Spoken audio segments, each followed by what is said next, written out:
Hello wonderful viewer, this is Anton and welcome to What the Math. This is going to be a first impressions video of a newly released game Stellaris by Paradox Studio. My most favorite company ever. I've played their games for over 15 years now and I absolutely love every single game they've released. This is a Swedish company if you didn't know who they are. They are most famous for a series of historical games such as Europa Universalis, Crusader Kings, Victoria, and Hearts of Iron, which is actually probably my favorite of the series.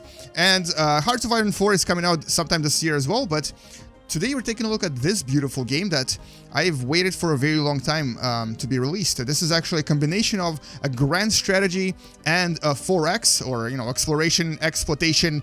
What are the other two X's stand for? Explore, expand, exploit, and exterminate. Anyway, so let's go through some of the things here that you'll have in this game if you decide to purchase this. Now, once again, this is going to be a first impression. I haven't played this long enough to know anything about it, or to know enough about it, but we're gonna go through some of the things. So the settings are pretty simple, nothing to sing songs about, but you know what, in Paradox games, don't expect a lot of settings, but the games are very complex. There is multiplayer, there's also a lot of things that are going to be coming, like there's going to be tons of mods, there's going to be obviously DLCs released as well, but it's really the mods that I'm really excited about because Paradox games are known for their mods. We're gonna start a new game here, and right off the bat when you start you get to choose some of the pre-made races, which I personally think it's kind of not really the way to go. You really need to create your own because you can customize a lot of things in here that you weren't really able to do in previous Paradox games. You can even choose the kind of a world you want. I'm going to choose a tundra. Ooh, excellent. Tundra preference. So we have some Arctic habitability increase. We prefer oceans and deserts. I guess we might not like some other stuff though. Anyway, let's choose tundra. We're also, this is just going to be a randomly generated homeworld name with a star name as well. We're also going to select a solar system here, and it says you can either select Sol, Deneb, or it can be random. Now I would like to actually see what Sol looks like because this is our home system, and might as well actually name this species. You know what, let's go for Istaki for now. I was gonna say this is gonna be humans, but maybe not. Now this game interestingly has quite a lot of customizations, and some of them are just appearance based, but some of them are actually gameplay based. Like this is, I think, just appearance. Like this is what your picture will actually have. I kind of like these mushrooms. This is a fungoid city. But some of these things, some of these traits will actually affect your race and obviously affect your gameplay as well. Now here we can select government and ethics, and there's quite a lot of different choices. Now I don't know enough about these yet, and I don't really know which ones are obviously beneficial and which ones are not as beneficial. But let's select something that sounds cool.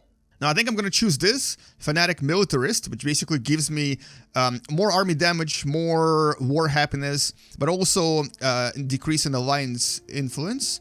So this will give us, oh, this actually costs 2 points. Okay, interesting. And then we can choose one of these as well. I think I'm going to choose, okay, you can either choose 3 green ones or one of these and one of these, and that's basically kind of what will define your race. And honestly, this looks like a lot of possible combinations. Even for like a replay, you'll be able to select something that basically changes the game quite a lot, because a lot of these modifiers will obviously give you bonuses, but will possibly also take away certain things. And I kind of like this one here, Materialist, increases physics output, society output, and engineering output as well. This will give us 0 ethics points left. Now, I can also, I think, select one of these. And okay, not all of them are selectable, but this is essentially the type of a government that you have. So you can be a military republic, military junta, military dictatorship, and all of these actually affect what you can do and what you can produce and how you can produce this. This gives it a little bit of research speed. Now, in previous Paradox games, this was super important. So, for example, I remember in Hearts of Iron, if you were playing as a democracy, you would get lots of research, but you couldn't really declare war on anyone, and you had a decreased amount of army that you could have. Or at least certain army things were not as easy to produce, but if you were playing as a dictatorship, it was easy to control your populace, it was easy to basically produce massive amounts of things, but obviously you wouldn't have as much research and as much diplomacy. But I think just for this first playthrough, I'm going to just choose this. This is not even going to be a playthrough, we're just going to play around and see what's up. We can also choose our emblem here, and I already like this one. We're going to have Cthulhu with a purple... No, Blue color. Yeah, that looks pretty awesome. All right, so lots of different choices. I kind of like how so many different selections for different things here. You can obviously now modify your look of your race as well, but what's really interesting here is that you actually get to choose starting weapons or starting weapon type that you want to focus on at first, and also starting a type of spaceship design, and specifically here, how you're going to travel across planetary and stellar space. Now, let's start with energy weapons, because that sounds kind of cool. I want to have pew-pew lasers. And this is actually the thing that totally blew me away when I saw it. So you can essentially choose how you travel. And you can either select warp travel, which is, you know, warp speed, Star Trek style. Hyperspace travel, which is more like Babylon 5, where you go through this, like, hyperspace dimension. Or wormhole travel, which is more like Interstellar, I guess, because that had a wormhole in it. And this says here, it says advanced player. So basically, this is probably a little bit more difficult because you have to create these wormholes. And we'll explore all of this later. I think I'll possibly even make a video about all of this. But just for now, let's just choose warp travel because it says new players, and I'm pretty new at this. And ship appearance, this was actually, at first at least, was a little bit disappointing. Hopefully, they'll add more. There's only 6 right now, but hopefully they'll add more through mods or through DLCs, because it'd be nice to have more designs. So right here it says only 6 different designs, and I kind of like these ones a lot. So I'm gonna go for these, but yeah, it'd be nice to have more for sure. And okay, name, we're gonna just randomly generate this because this is not important right now. And you get to even name your ships. You can basically give them prefix. And since I guess I'm kind of human-ish, let's just go for this right here. So this is kind of what you'll have for your leader names, ship names, fleet names, and planet names, because all of these will be generated later on. And of course, we're not done yet, because you also get to pick 2 points worth of these racial traits. Now, some of these are actually bonuses, and some of these are sort of not bonuses. They're debuffs. Like, for example, let me see. This is, I think, no, that's a bonus. Where's the debuff? I think this is a debuff right here. Habitability minus 10%. So you can select a race that kind of suits your playstyle by basically going through these racial traits and kind of going through all of them and selecting the ones that you really, really want. Like, for example, I would love to have this very strong because this gives me a lot more army damage and minerals, but I have to select a debuff now. Or actually, as a matter of fact, I have to select possibly 2 debuffs. Because, okay, resource output without slaves. So that means I have to have slaves. Sure, we'll take that. And weak doesn't really suit us because we already have very strong. Repugnant. That sounds awesome. So that means I'm going to be gross and everyone's going to hate me. Other species happiness -1. That's fine. So we're going to have a very Cthulhu-like ugly looking creature that is repugnant, but is also very, very strong. And it's very, very strong army damage. And is also militaristic. So, you know, people will probably be afraid of us. Now, this is a starting rule. This is basically, I think, just the appearance. And you can kind of randomly generate them here by clicking this over and over. Oh, wait, I thought they looked different. I guess they don't. Let's choose a male. Oh, yeah, you can select the face. This is just, like, basically how your main leader will look. I don't know if they change yet. I haven't gotten that far in the game, but you do get to change at least the initial appearance. And this is going to be Lucius Habsburg. So this is just for now, we're going to name him that. And we prefer Arctic climate. We live in mushrooms. We have Cthulhu as our leader. And we're going to start in Sol System. And we're also going to have militaristic race. All right, perfect. Oh yeah, we also have to change the name of our empire. Let's just go for Eswani Dominion. That sounds pretty awesome. And okay, the traits are still red for some reason. Cannot choose the decadent trait unless you have chosen a trait ethos or government that increases slavery tolerance. Oh, okay. So there's some requirements for choosing decadent. So we can't really select that for some reason. Let's choose something else then. And I think this actually also makes sense. Solitary. Happiness -5. We'll prefer to be solitary and we're territorial. Can we select that? Is that gonna work? Oh yeah, okay, this definitely works. All right, so done. We're done with our creation. Now the next part you get to select is, of course, the galaxy you're going to play with or in. And the smallest galaxy here is bigger than anything I've had in Master of Orion or most of the other 4X games. 150 stars. This is ridiculous. But we're gonna take a look at the huge galaxy. I would like to see what the huge galaxy looks like. You get to select a shape. How many empires we'll have. Let's just go for the max. And advanced AI starts This controls how many of the regular AI empires will start with an initial advantage in resources, technology, and population. So this is actually kind of fun because you can actually make this game really hard, or obviously make it somewhat hard by having some AIs already more advanced than you. Now for now we're going to select normal difficulty because I don't want this to be too insane right now. We will play in our more difficult mode later on, and this is kind of interesting because you can also select what kind of faster than light travel is allowed, but we're going to go for any. And when we're actually playing this game, we're going to go for iron mode, which basically, if you enable this, you will not be able to save the game. So basically, if you screw up or if you die, that's it, game over. But this is actually how the game should be played. You really shouldn't be saving the game anyway. But for now, we're just going, because we're testing this, we're going to start the way it is right now. Now, right off the bat, while I'm loading the game, first of all, the game is actually really, really fast. I think it's going to play well on many different computers, and what I'm really impressed with is this is something that's very unusual for Paradox games. The music in the background, it is absolutely incredibly amazing. I've been actually listening to this while I was preparing, how I was going to make this video, and the music is just amazing. There's just all of these tunes that are just they suit this game so well. They're very atmospheric, they're very space-like, and they're very awesome. Anyway, so this is our Dominion. A bit of a history just to give this game a bit of flavor. In the eons since the first primitive S20 communities took shape on the snowfields and ice caves of Fistasi, our world, I guess, our civilization has spread and prospered. And then it tells you how you began. Greetings, Overlord. I am Thea, a prototype synthetic intelligence developed by the finest minds of our civilization to serve as your advisor. I shall endeavor to perform my duties with the utmost efficiency. Excellent. All right, so we're gonna go for full tutorial, mostly because I would like you guys to actually... You will have my full support. Thank you. I would like you to see how good the tutorial is in this game, because I started the game and I really was impressed with how they managed to listen to the advice of people from previous games like Europa Universalis and Hearts of Iron, which had horrible tutorials, and this is actually a really good way of making it. Anyway, so just like in any 4X games, your first step is to explore your solar system, colonize your solar system if you want, and then you're going to escape into the... Where's the outer world here? Okay, so I just wanted to go through some of these tabs, and for every tab you press, there's a really good explanation of what they actually all do. So I'm just going to go through them as well, just so I can kind of explain to you if you're new to Paradox games, if you don't really know how complex and how advanced they are, you really need to kind of understand how the company thinks and how their games work. So you have a lot of different tabs. They're all very important. You have this planetary tab that shows you your planets, your colonies. You can actually, I think you can modify them. Yeah, there we go. The planet summary screen. Oh no, come back. Oh, I wanted to know more about it.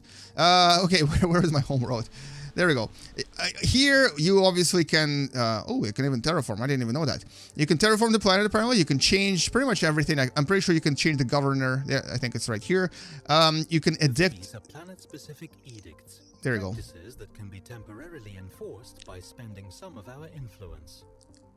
And that's actually something that they've taken from previous games, where you would have these influence points, and you can actually elect these for like a certain amount of time. Here, I think it says 10 years, which would actually change the parameter of your planet for a certain amount of time. Like, for example, I can have more migration for 100% increase in migration for 10 years. So this is something that you can edict here. Here we see a visual representation of this planet's surface. Thank you, sir. So this is the surface where you can basically construct things, and the way I think it works is it's basically like card construction. You have these cards here, and you can build something, but then other cards may affect this one. And certain types of surfaces are obviously a lot better to construct things on. Like, for example, this is more scientific, this is more food related, and this is more production related. There's also the army tab here, which basically allows you to recruit new armies, which you can construct here. So there's armies and spaceships. There's both ground combat and space combat. And we also have Spaceport, where you can construct spaceships that you can actually design in, where is it? Ship designer, right here. So I can go in here and design a completely new ship from scratch by having, by selecting all kinds of things that I have here. And I guess I only have 3 choices: Interceptor, Striker, or Shifter. And they look pretty awesome. Look at that beautiful ship. Oh, this is gorgeous. And you can also put additional modules in the ship if you want, and obviously all of this is based on research that you kind of go through by pressing this button. So the more things you research, the more things you'll have to play around with. Just like in other Paradox games, the research here is it's sort of tiered based, but it's also based on the period. So you don't want to rush your research too much because it will slow down dramatically. And I don't exactly know if there's going to be more than 3, but in other games, depending on the size of your empire or your country, you're able to have more than 3 researchers at the same time. You actually could have as little as 1 if you had a small country, or as you grew in size, you would actually have up to 5 or even more. And so here you can select 3 consecutive researches, and I think these are based on the, so this is engineering, this is society-based, and this is physics-based. And we can just basically select any of these. So along physics lab, deflectors, solar panels. Let's go for physics labs. And I want to have colony ship. And lastly, I would like to have iron thrust. No, wait. Missile defense. Nuclear missiles. Yes, nuclear missiles, please. I want better weapons. So we have some research. Now, by the way, this game is not turn-based. Unlike many 4X games, this is all in real time. So right now it's paused. Fine, pause this. It's now at normal speed. And I can actually increase this. I think there's a button here that I can, it's a plus and minus button that will increase it to, dramatic speed. I could basically increase this. Oh boy, no, pause. And yeah, so you have the speed in the game, and it's so real time, and obviously you can move in real time or you can slow down. Now, you also have events here. All Paradox games love events, and some games actually make this super awesome, especially if you have modifications, because you can add additional flavor events that will make this even more fun. Now, this is basically an event that tells us we have a new heir, which also suggests that this game is going to have a lot of politics and diplomacy going on. Deputy Overlord Yi Wang is the new heir to our empire and will take the throne when our current ruler dies. Now, this is actually very similar to Crusader King games, where you used to have these heirs that you had to basically try to keep alive, because if all of your heirs are killed and assassinated, you would essentially lose the game because you'll have no one to control your empire anymore. And I think this is exactly what they're going for here. Now let's explore some more tabs here before I continue. So we have contacts. This is obviously, as we meet empires, we'll be able to establish diplomatic relations with them. We have situation log, which is for us empty right now. And we have the budget tab, which is very important. It shows us total budget and total balance. So right now we're making a little bit of money, but not a lot of money, but we can obviously increase this as we increase our size of our empire. This right here in all Paradox games is very important. This is your policies tab. Now, with time, people will most likely find out what is the most effective strategy and what is the most effective policy to have for you to basically have the most powerful empire. It's usually, like in previous games, you would want to have, a certain type of either democracy or certain type of a religious empire if it was Europa Universalis, or a certain type of a dictatorship. Now here, we don't really know much about this game yet, so I don't really know how to advance my policy tab yet, but I think the way it works is probably like in previous games. Every few years you can change your everything. Essentially, you can kind of change the way you see the world, the way you see slavery. You can like purge people. I guess that's just, kill everyone. You can have orbital bombardment if it's allowed or not allowed. Migration. So do you prohibit migration? Do you want to migrate only using primary species, or free migration for everyone? I think I want to. Can I have this? Do you wish to change migration to primary species only within our empire? We will not be able to change our stance in this for 10 years. The policy will have these effects. Unrestricted movement is a privilege afforded only to our primary species. This is actually really cool. I'm really liking this so far. And I guess this means that nobody's allowed to move because we are a dictatorship. Resettlement, prohibited or allowed. Voting rights, no voting rights for anyone. Yeah, nobody gets to vote. Leadership, primary species only. And first contact protocol, peaceful or aggressive. So this is actually really interesting. When you meet new species, do you want to fight, or do you want to just start negotiations first? So a lot of these are really awesome. And once you dict them for 10 years, you won't be able to change anything. So you have to be careful. And these are edicts. And I think these are basically, they cost you this influence, which you gain, like, I think you get what, 4? Yeah, you get 4 per month. And here, if you edict something, it costs 1 per month to maintain. So each of these kind of adds a little bit of bonuses. So this gives you less research speed, but more ethics divergence. This gives you more research speed, but less ethics divergence. And so do these 3. Okay, so I kind of like this one, actually. Let's go for encourage free thought.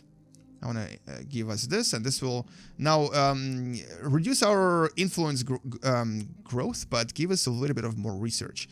Demographics, this I think kind of once you start colonizing and conquering other empire worlds, will probably change to other species. But right now it's basically just us, these 20. Our dictatorship, I think we're empire. And we have a total population of 7 across the entire universe. And these are our population effects. We don't have any ethics. Oh yeah, this is just what I just did, ethics divergence. Okay, so far this is pretty awesome. Oh yeah, create vassal, that's right. In this game, like in many other Paradox games, you will be allowed to create a vassalage, which basically is a kind of it's a country that you directly control. And this is because in this particular game, you're only allowed to directly control only 5 planets. After you gain control of 5 planets, you actually have to start creating these, because it becomes too hindrance for you to control everything by yourself. And this will actually give you debuffs if you have more than 5. And this is very similar to other games that had Imperial Conquest in Paradox series. So this is a super cool notion. So here you can only control 1 country directly with only 5 planets. Everything else has to be controlled by someone that is kind of, you know, your supporter, but they can always go rogue, and they can always create their own country. They can basically create their own empire and separate from you. So there's definitely a lot of opportunities for like things like imperial conflicts and civil war and so on and so forth. Military fleets. Okay, excellent. So there is a military fleet we have that is right here.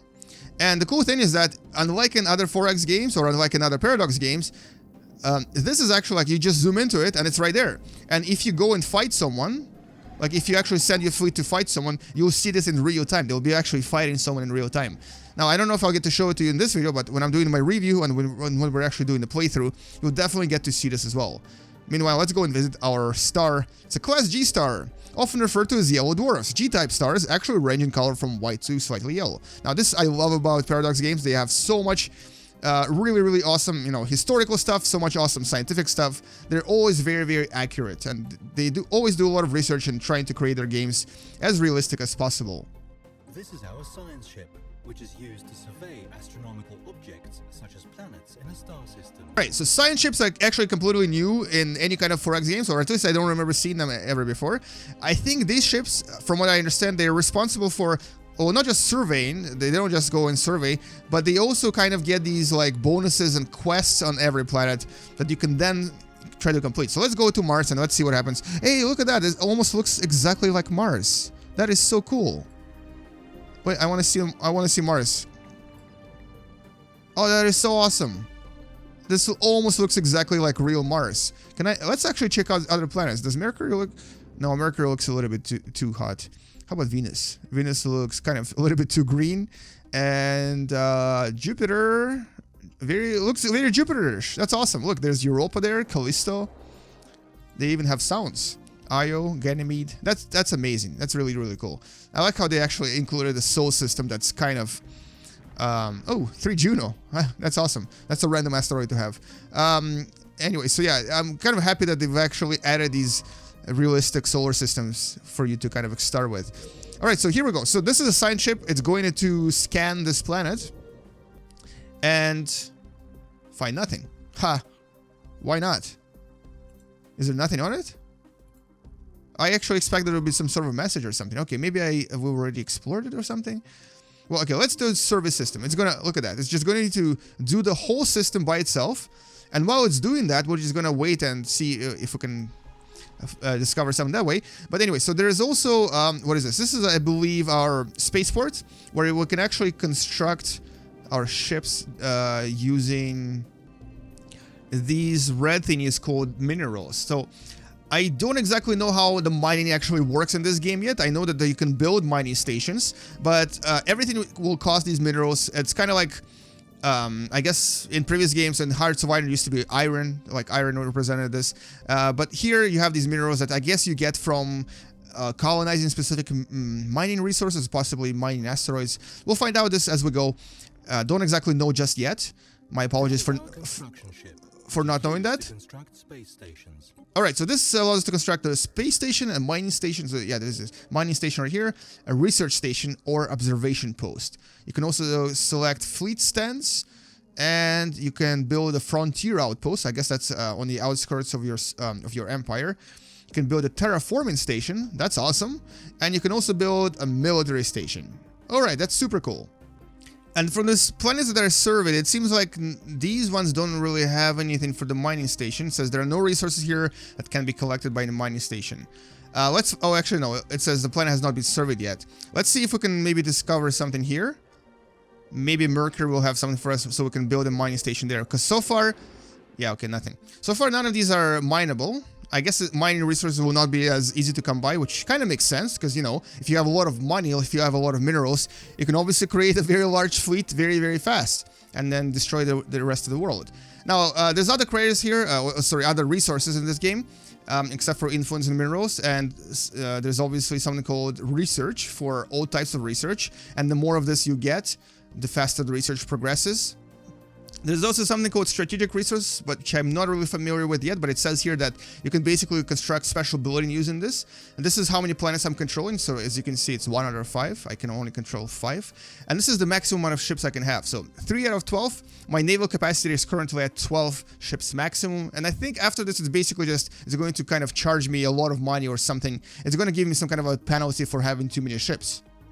And lastly, there's something called energy. This is actually from Hearts of Iron 2, I believe. So in a sense, if you've played Hearts of Iron, this is kind of like metal and this is kind of like energy. So energy here is something that you need for building maintenance, for army maintenance, for ship maintenance, for station maintenance, and for a lot of other things that you will actually probably research later on. So energy and minerals are very, very important. Like, I'm pretty sure that some empires will be very energy rich, some of them will be very minerals rich, and then you can kind of trade back and forth.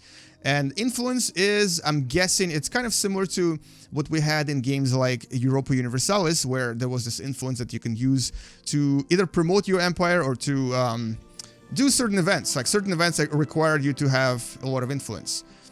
Alright, so what we're gonna do now is we're gonna wait for our colony ship to be researched, but you know what? I think I'm gonna maybe stop this video very, very soon because I'm basically really, really happy with where this game is going, how this game is right now. And so far, this looks absolutely mind-blowingly incredible. Like, if you have, what is it, $30 or something to spend, whatever this game costs. I pre-ordered it, so I don't remember. Yeah, totally get it. This is actually probably going to be the best 4X game I will have ever played. I already can kind of see where this game is going, and I've already watched enough videos about it to know quite a lot about it.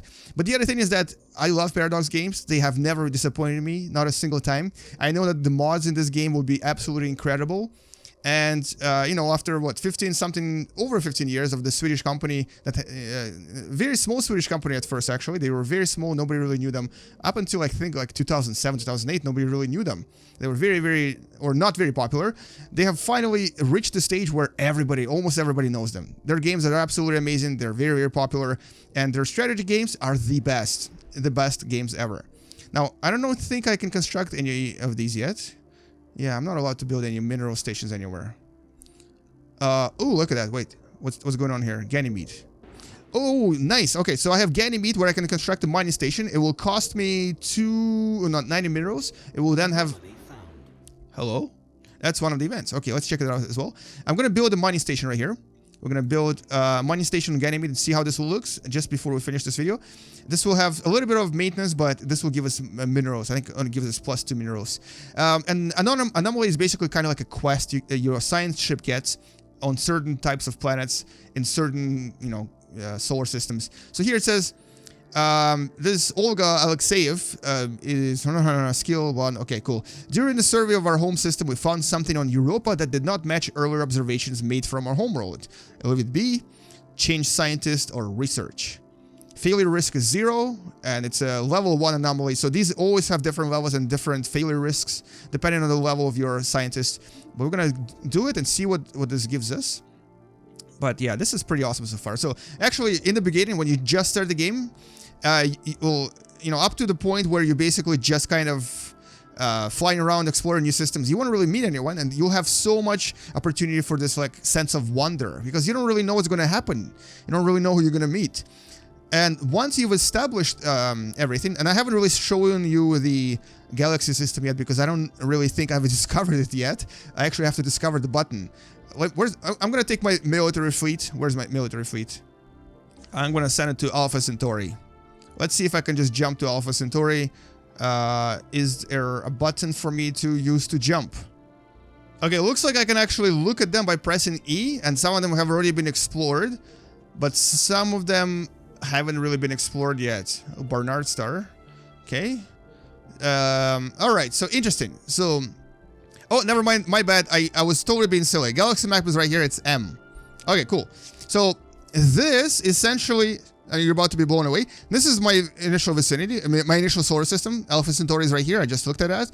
There's a few other solar systems you get to explore. This is what you can kind of see. This is basically where your telescopes reach and where you can kind of see the enemies. And then here comes the rest of the galaxy. This is 1,000 stars. And some of these actually have names already, like this is called Shining Pearl Nebula. This is the Turi Expanse. This is Whipping Ghost Nebula. All of these will be randomly generated every time you start the game from scratch, which is absolutely amazing. But basically, as soon as you establish your empire, like you'll have, you know, a lot of these races, a lot of these species having like borders. So let's just say I take all of these stars. This is going to be my empire. And then around me, there will be other empires. And as soon as we establish our borders, this game technically turns from a 4X game, which is what it is right now, to a grand strategy game similar to other Paradox games, where you're essentially just trying to, you know, use diplomacy, use war, use all kinds of intrigue and backstabbing and all kinds of political sabotage to try to win the game and try to become the main emperor and main conqueror, just like you did in previous Paradox games. And to me, this is just absolutely incredible. This is like the best two things I love in gaming. I love 4X games and I love grand strategy. And this is mind-blowing. Like what Paradox have achieved here is mind-blowing. Anyway, oh, look at that. We've discovered something. We found one of our old probes on Europa. It has somehow kept intact all over these years and is still trying to send data to our homeworld. It stands as a testament to our past struggles and our wish to flee our planet's bounds. We should continue to investigate these sorts of anomalies. Okay. Do I get something? I got nothing. Oh, come on. That was it? I guess that's just like a flavor and flavor request, flavor anomaly. Some of these will actually give you bonuses. Some of them will give you nothing, and some of them will possibly cause your ship to be destroyed. Anyway, so that's essentially my first impression of the game. My apologies for making this video a little bit too long, but so far, super positive impression. This is probably going to be my favorite game of the year. And I don't want to spoil anything or jinx this, but so far this is incredible. The music, the sound effects, ooh, I gained a level. The amount of detail, the amount of stuff you can do is just mind-blowing. You have to get this game if you don't have it yet. And by the way, I'm not getting paid to say that because I don't think they even know who I am. Oh, look at that. Okay, before we finish this video, let's find out what this is. An unidentified object has been detected on a direct course toward the system. That is awesome. Is that them? Military power 150. These are unknown spacefaring entities. We can learn more about them and maybe even initiate first contact by completing the appropriate special project. That is awesome, or we can kill them. I'm sorry. Yeah, that's right. We're a militaristic race. We're gonna go and kill them. Oh, wait, what? Victory conditions. Domination victory and conquest victory. So right now there's only 2 ways to win. Either win by owning 40% of all planets, which is 400 planets, or win game by subjugating other empires. That's awesome. I'm going to definitely try to do that. It'll probably take me a year. So subscribe for a year and one day we'll finish this game. But you know what? I do want to take my fleet. Where's my fleet? And I want to attack these guys. I don't know how to attack them yet. Maybe we don't have... Do we not have technology to faster than light travel yet? Oh, okay. They're coming this way. So, okay, let's go meet them. Oh. Oh, it's so fast. Things are happening so fast. Okay, let's go to the battle. It did not take long for Istwani Dominion to come across intelligent alien life. The fleet's report to the Istwani capital somewhat understates just new alien or how alien these forces appear, and only in passing mentions the failure to open communications. Okie dokie, Artichoke, let's go and meet them. Are they attacking us yet? I think they are. Oh, and it turns out we have something called situation log here that allows me to investigate these alpha aliens, and I think it's some sort of research. That's awesome. Okay, let's do that. I don't really know exactly how to attack them just yet, but it looks like they're flying away from us, actually. We're not going the right way. We need to come back and attack them.